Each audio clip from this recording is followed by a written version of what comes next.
صلواتك عليه وعلى آبائه في هذه الساعة وفي كل ساعة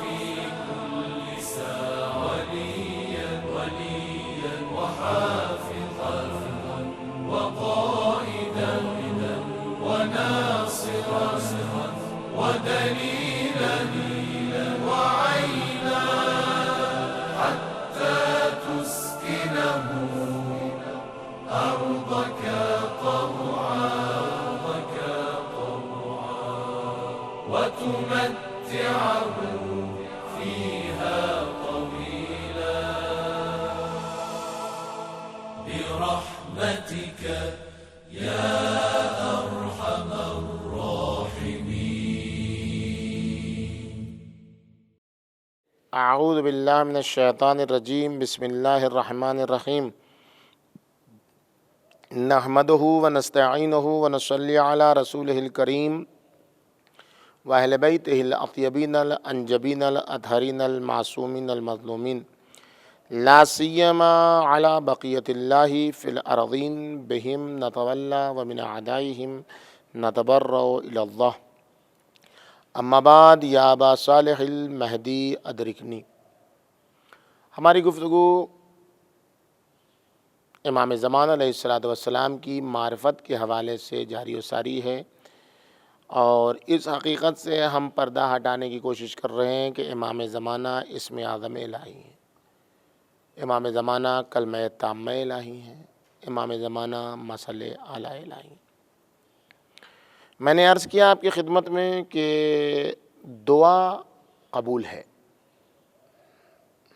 دعا کو قبولیت سے کوئی بھی جدا نہیں کر سکتا ہے. اس لیے خدا کہہ رہا ہے ادعونی استجب لکم، مجھ سے دعا مانگو میں تمہاری دعا کو قبول کروں گا. تو پھر دعا کیوں نہیں قبول ہوتی ہے؟ اس لیے کہ دعا کا موضوع محقق نہیں ہے، چونکہ خرق حجب نہیں ہے. قرآن کہتا ہے امن یجیب المضطر اذا دعاہ ویکشف السوء. یہ بہت پڑھی جاتی ہے دعا امن یجیب المضطر. البتہ اس میں بحث ہے، معصومین نے جب بھی دعا کی ہے اس سے تو اس طریقے سے کہا یا من تجیب المضطر اذا دعاہ وتکشف السوء.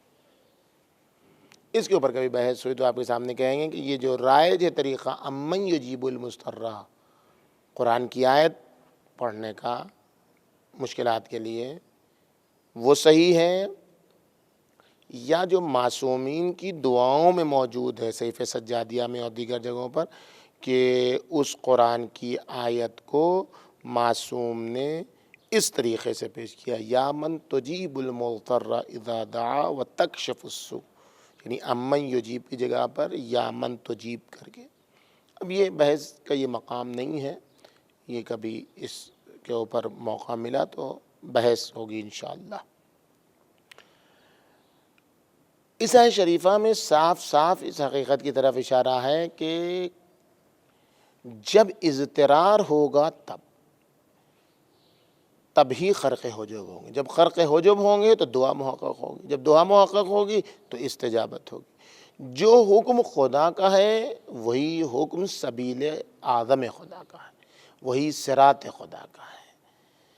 وہاں امن یجیب ہوگا، مضطر اذا دعا، اضطرار ہوگا، دعا قبول ہوگی. یہاں اضطرار میں امام زمان ہوگا، کہیں جنگل میں، کہیں بیابان میں، کہیں پھنسے گا انسان، سب سے رابطہ ٹوٹ گیا، امام زمانہ سے رابطہ ہوگا. ایک بار کہے گا یا ابا صالح المہدی ادرکنی، کوئی نہ کوئی مدد کے لیے. شیعہ سنی ہندو مسلم کی کوئی شرط ہی نہیں ہے اس میں. یہ کیوں ہوگا؟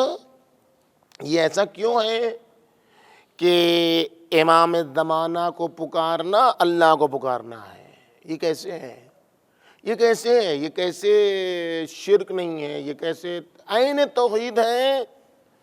اس کو سمجھنے کے لیے سب سے بڑی ضرورت یہ ہے کہ ہم خدا اور سبیل خدا کو سمجھیں. ہم من منہ الوجود ومن بہ الوجود کو سمجھیں. جس سے وجود ایجاد ہوتا ہے اس کو سمجھیں، اور جس کے ذریعے سے وجود حاصل ہوتا ہے اس کو سمجھیں۔ جو قانون من منہ الوجود یعنی اللہ جل سبحانہ کا ہے کہ اس کی جانب سے وجود ہے، وہی قانون ولی خدا، سبیل اعظم خدا، من بہ الوجود کا ہے، جس کے ذریعے سے وجود ہے۔ اب سمجھ میں آئے گا آپ کو کیوں کہا التوجہ بنا الی اللہ زیارت آل یاسین کے آغاز میں؟ اذا اردتم التوجہ بنا الی اللہ، کیوں کہا وَإِلَيْنَا، کیوں کہا؟ کیوں دونوں کا قانون ایک ہے؟ اس لیے کہ یہ فنا فی اللہ ہے، یہ سبیل اعظم الہی ہیں، یہ صراط اقوم الہی ہیں، خدا تک پہنچنے کا یہی راستہ ہے، اسی راستے سے ہم کو خدا تک پہنچنا ہے۔ پس اس بنیاد پر جو حکم اللہ کا ہوگا وہی حکم ولی خدا کا ہوگا، وہی حکم سبیل اعظم الہی کا ہوگا، وہی حکم صراط اقوم الہی کا ہوگا۔ اگر ہم یہ کہتے ہیں یا امام زمانہ ادرکنی، یا علی ادرکنی، اس کا مطلب علی خدا نہیں ہے، اس کا مطلب امام زمانہ خدا نہیں ہے۔ یا فاطمہ تو اغیثینی اگر کہتے ہیں، فاطمہ زہرا سلام اللہ علیہ ہماری مدد کیجئے، ہماری مدد کو پہنچیے، ہماری فریاد کو پہنچیے، تو اللہ نہیں ہے، اللہ تک پہنچانے کا ذریعہ ہے، ان کے ذریعے سے دعائیں قبول ہوتی ہیں۔ تو جب ہم یہ سمجھ جائیں گے تو پھر وہ زیارت آل یاسین کی حقیقت سمجھ میں آ جائے گی۔ التوجہ بنا الی اللہ، جب تم ہمارے ذریعے سے اللہ کی طرف جانا چاہو، یعنی ہمارے واسطے سے اگر جاؤ گے نہیں اللہ تک تو پہنچ نہیں سکتے ہو، ہمارے واسطے سے جاؤ اللہ تک، اور پھر اللہ ہمیں ہماری طرف تمہیں بھیجے گا۔ وہی جو دعا ہے عرفنی نفسک، اپنے آپ کو پہچانے۔ آخر میں کیا ہے؟ انکا ان لم تعرفنی حجتک غللت عن دینی، اگر اپنی حجت کی معرفت سے آشنا نہیں کیا تو ہم گمراہ ہو جائیں گے۔ کیوں گمراہ ہو جائیں گے؟ یعنی جس راستے سے جانا ہے اس راستے کی طرف نہیں جا رہے ہیں۔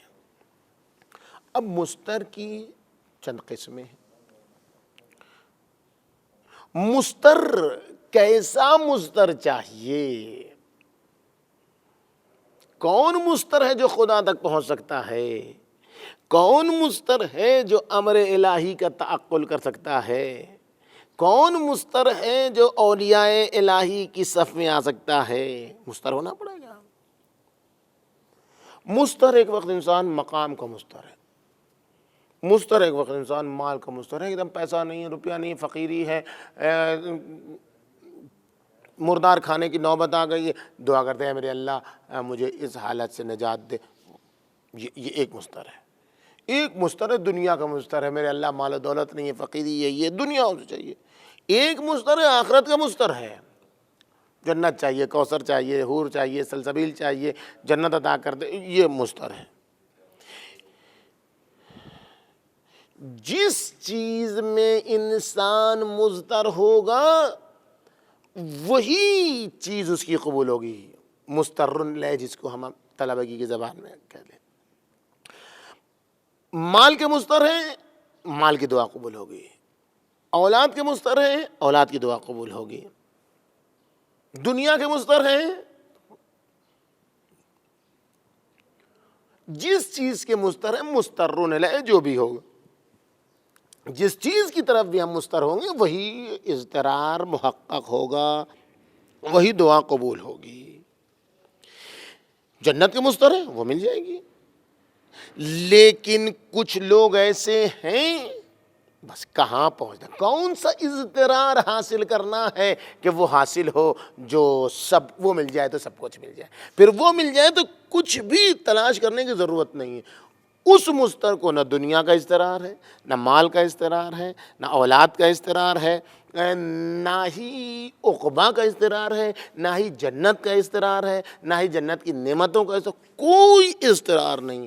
ایک مستر وہ ہے جس کو خدا کا اضطرار ہے، وہ خدا کو چاہتا ہے، اس کو میدان محشر میں خدا چاہتا ہے سیدہ آج تم مجھ سے طلب کرو میں تمہیں دوں گا۔ وہ مستر ہے، اس نے جب اس سے کہا جائے گا، جب اس کنیز الہی سے کہا جائے گا، جب اس امت اللہ سے کہا جائے گا، جب اس شہزادی کونین سے کہا جائے گا مانگو فاطمہ جو چاہو گی وہ ملے گا، تو نہ، اب وہ مستر ہے۔ کیسا استرار؟ الہی انت المنی و فوق المنی، میری تمنا تو ہے، شروع سے فاطمہ جو چلی آئی اسی پر کہ تو مل جائے، تو مل گیا۔ یہ ماں کی تمنا ہے، انت المنی و فوق المنی۔ یہی استرار جب دعائے عرفہ میں سامنے آتا ہے تو کیا آتا ہے؟ یہی اضطرار جب بیٹے کے وجود میں آتا ہے تو بیٹا کیا کہتا ہے دعائے عرفہ میں؟ ماذا وجد من فقد، جس نے تیرا اضطرار پیدا نہیں کیا اس نے پایا کیا؟ جس نے تجھے کھو دیا، جو تیرے ہاتھ سے نکل گیا اس نے پایا کیا؟ وَمَا الَّذِي فَقَدَ مَنْ وَجَدَكَ، اور جس نے تجھے پا لیا اس نے کھویا کیا؟ تو مل گیا۔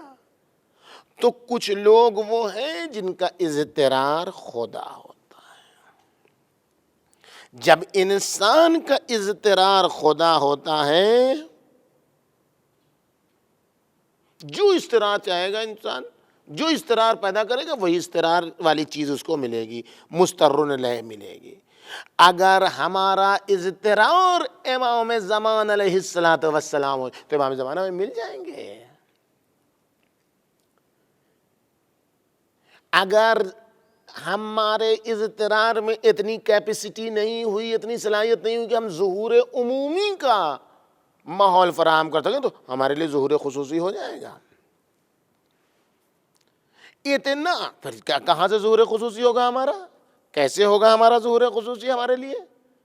اسی طریقے سے ہمارے لیے ظہور خصوصی ہو جائے گا کہ ہماری عقل کیسے ہوگا؟ وہی ہم امر ہی کے تعقل تک جب پہنچ جائیں گے، جب ہم اس درجے تک پہنچ جائیں گے کہ ہماری عقل ان کے امر کا تعقل کرنے لگے، تو پھر ہم وہاں پہنچ جائیں گے کہ جہاں ہماری معرفت اس درجے تک پہنچے گی کہ ہم مشاہدہ کرنے لگیں گے، غیبت ہمارے لیے مشاہدے میں تبدیل ہو جائے گی۔ مولائے کائنات امام زین العابدین ائمہ معصومین کی روایت کے مطابق سب کے لیے غیبت رہے گی، ہمارے لیے مشاہدہ بن جائے۔ کیوں؟ اس لیے کہ ہماری عقل، ہمارا شعور اس درجے پر پہنچ چکا ہے کہ ہم پھر ان کے امر کا تعقل کر چکے ہیں۔ جو ان کے امر کا تعقل کر چکا ہے یعنی ان کا مستر ہو چکا ہے۔ جب ان کا مستر ہو چکا ہے، اس درجے پر پہنچ چکا ہے، تو پھر اب کسی چیز کی ضرورت نہیں ہے کہ وہ کوئی چیز حاصل کرے۔ کیوں؟ اس لیے کہ اس کو اس کا استرار مل گیا ہے۔ جب اس کو اس کا استرار مل گیا، اس کو امام زمانہ مل گئے ہیں، اس کو سبیل اعظم الہی مل گئی ہے، تو اس کو پھر کسی چیز کی ضرورت نہیں۔ دیکھیں حدیث کیا کہتی ہے، میں آپ کے سامنے حدیث پڑھ دوں، میں یہ تلاش کر رہا تھا۔ بحار الانوار کی جلد 52 میں یہ حدیث موجود ہے، صفحہ 122، حدیث نمبر 4، باب 22 میں، ان اللہ تبارک و تعالی آتاہم من العقول، اللہ غیبت کے زمانے میں اتنی معرفت عطا کرے گا، اتنی عقل اور اتنا شروع امرہ تعقلون، اتنی عقل، اتنا شعور عطا کرے گا، اتنی فہم و فراست عطا کرے گا، اتنی معرفت عطا کرے گا کہ ما صارت بہ الغیبت غیبہ عندہم بمنزلۃ المشاہدہ، غیبت ہوگی لیکن مشاہدے، وہ دیکھیں گے اپنے مولا کو۔ کیسے دیکھیں گے؟ کیوں کر دیکھیں گے؟ وہ اضطرار، جب سبیل اعظم کا اضطرار پیدا ہو جائے گا تو جب من بہل وجود، یعنی جس کے ذریعے سے وجود، سیل وجود جس کے ذریعے سے جاری ہوتا ہے، جو سبیل الہی ہے، جو واسطہ فیض الہی ہے، جب اس کے ذریعے سے حاصل ہوگا تو انسان کو جب وہ مل جائیں گے تو پھر وہ صحرا میں بھی نجات پا جائے گا، وہ آبادی میں بھی نجات پا جائے گا۔ پھر وہ جب بھی اپنے مولا کو بلائے گا، اپنے مولا کا تابع ہوگا، اپنے مولا سے وہ دنیا میں یہی گزارش کرے گا تو جو گزارش کرے گا وہ گزارش اس کی پوری ہے. کیوں؟ اس لیے کہ وہ مستر ہو چکا ہے, اور جو مستر ہو چکا ہے اس کو اضطرار کی دولت نصیب ہو گئی ہے تو اس کو وہ مل جائے گا جو وہ چاہتا ہے, اور جو چاہتا ہے وہ مل جائے گا تو پھر اسے کسی چیز کی تمنا نہیں. پھر وہ ہر ایک سے ایسی نگاہوں سے بات کرے گا کہ کسی کو اپنی نگاہ میں نہیں لے گا, سب اس کی نگاہ میں ہیچ ہے. آج آپ دیکھیں یہ بڑی بڑی حکومتیں کیوں سر جھکائے ہوئے ہیں؟ جس کے پاس کچھ نہیں ہے, چاروں طرف سے پابندی ہے, چاروں طرف سے اسے گھیر لیا گیا, وہ سر اٹھائے ہوئے ہیں, وہ بات کرنے پر جو وہ بھی راضی نہیں, اس لائق بھی نہیں سمجھتا ہے کہ اس سے ہم کلام ہو.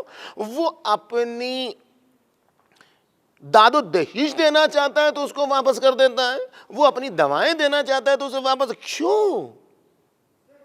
ابھی ساری دنیا تو اس کے سامنے ہاتھ جوڑے ہوئے ہیں, ساری دنیا تو اس کے سامنے سر جھکائے ہوئے ہیں, ساری دنیا تو اس کے تابع ہے, وہ ساری دنیا کے گردے میں بیٹھا ہوا ہے, وہ حکمراں کے سینوں پر سوار ہے, سب کچھ ہے, لیکن ان کے پاس کچھ نہیں ہے, ساری پابندی ہے, ساری طرف سے رکاوٹ ہے, ساری طرف سے مصیبت ہے. لیکن یہ ایسے بات کرتے جیسے ساری دولت انہیں کے پاس ہو. کیوں؟ اس لیے کہ انہیں وہ مل گیا ہے جو منبع الوجود ہے, ان کو وہی مل گیا ہے جو خدا کے پاس ہے. جب وہ مل گیا تو اب کوئی نہیں, اب خدا ہے, جس کے پاس خدا ہے تو اس کو کسی اور سے ڈرنے کی ضرورت کیا ہے, اس کو کسی اور سے مانگنے کی ضرورت کیا؟ خدا دے گا, اور دے رہا ہے خدا, دکھا رہا ہے خدا کہ آؤ خدا سے مانگو, ساری پابندیاں ایجاد کرنا تمہاری ذمہ داری, تم کرو جو اپنا کام ہے. جب اللہ اپنا کام کرے گا تو پھر تم ایسی حالت میں آ جاؤ گے جو تم کو ناز تھا, جو تم کو غرور تھا, میری دوا ایسی, میری ٹیکنالوجی ایسی, میری ترقی ایسی, میرا سائنس ایسا, سب کچھ کافور ہو کے رہ جائے گا, کچھ نہیں بچے گا. اس لیے کہ تم نے کوئلے کا سودا کیا, اس سے ہی بدتر خاک کا سودا کیا ہے. لیکن اس نے اضطرار سے اپنے مولا کو پا لیا تو اسے سب کچھ مل گیا, اب اسے کسی چیز کی ضرورت بھی نہیں ہے. والسلام علیکم ورحمۃ اللہ وبرکاتہ.